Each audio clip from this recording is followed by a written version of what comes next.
All right, we're continuing to look at parent functions and their transformations. And here we're asked to use the graph of f of x to graph g of the absolute value of f of x and h of x, where h of x equals the f of the absolute value of x. Now, notice the difference. In g of f, we're taking the absolute value of the entire function. And in h of x, we're just using the absolute value of the variable itself. So we've got the graphs here. The one on the left, I can see certainly that the parent function is a reciprocal function. And I even have the equation right in front of me. So it's f of x is equal to 5 over 3x minus 4. Now, if I'm going to take, then we would say, let's say that g of x would then equal the absolute value of 5 over 3x minus 4. And h of x would equal 5 over 3 times the absolute value of x minus 4.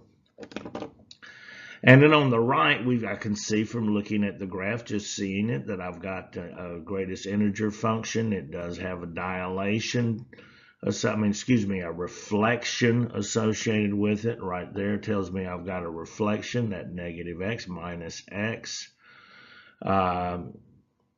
which flips it, and rather than it be moving it two units to the left, it actually is going to move it 2 units to the right.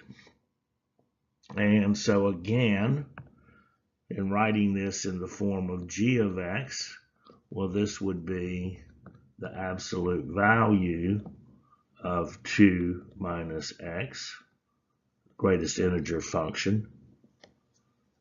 And h of x would then equal the greatest integer of 2 minus the absolute value of x.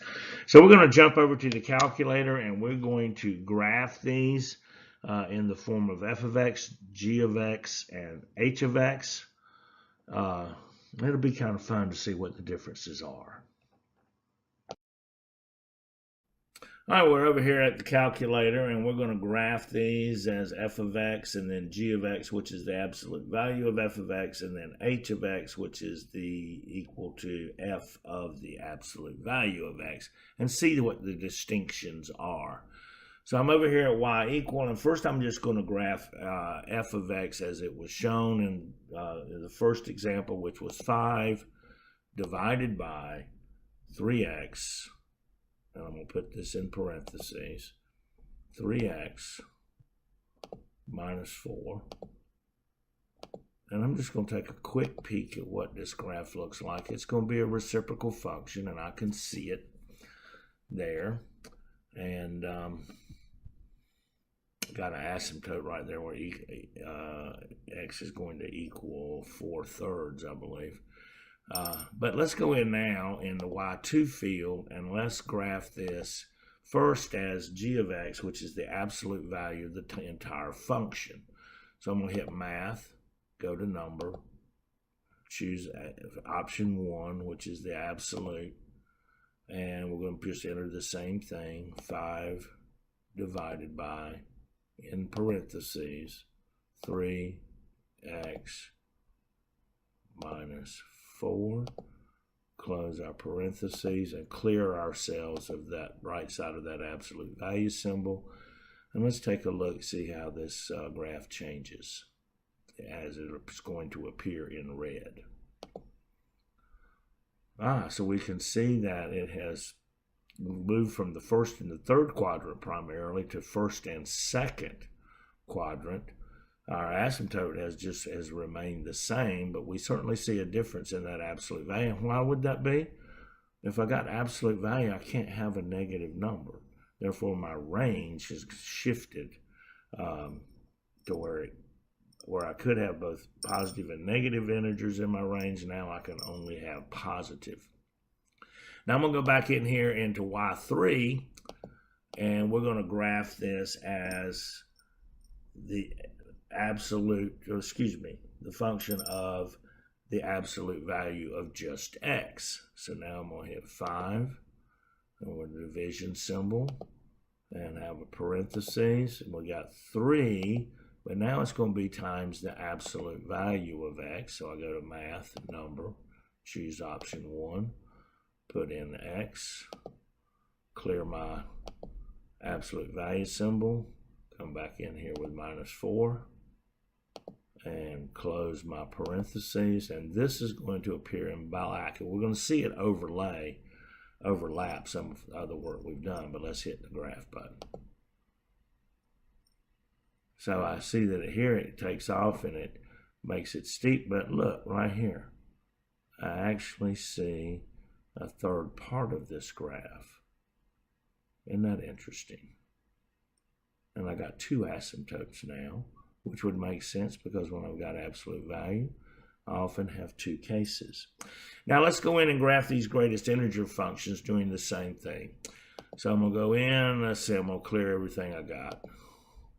I thought. And after I clear this, let's go back up to y1, where our original function is the greatest integer of 2 minus x. So let's see, I go to math, go to number, choose option 5, integer, and 2 minus x. Close my parentheses. Let's take a quick look at what the blue part of this graph is going to look like. And I can see that I have a flip here. I've got a reflection because of that negative x inside the greatest integer symbols, or the integer symbols. Now, let's go back in here, and this time we're going to graph the absolute value. This is g of x, the absolute value of the greatest integer, 2 minus x. So let's see, I got to start here with math, go to number, but this time I'm going to choose absolute value. Now I'm inside the absolute value symbols. We're going back to math, back to number again, and I'm going to choose option 5 for the greatest integer, 2 minus x, close the parentheses, and clear the absolute, get beyond the absolute value symbol. And this is going to appear in red. Let's see what happens. And now, interestingly enough, I've got a greatest integer function there in red that actually looks like an absolute value function. Interesting. All right, now lastly, we're going in here into y3, and we're going to graph this as the greatest integer of 2 minus the absolute value of x. So we're going to start off, go back again, math, number, but I'm going to choose option 5 this time first. And so now I got 2 minus, and now I need to put in here the absolute value of x, math, number, option 1, absolute value of x, clear my absolute value symbol, insert my parentheses, and now we're going to graph this in black. Let's see what happens. It flipped it. And I still have what is characteristic of a absolute value function, but it has reflected it across the x-axis and completely covered up any blue that we ever had. All right, well, that was kind of fun. Gives a little action on the way different things look depending on what the function, how the function actually reads and what it says. Good luck as we move on.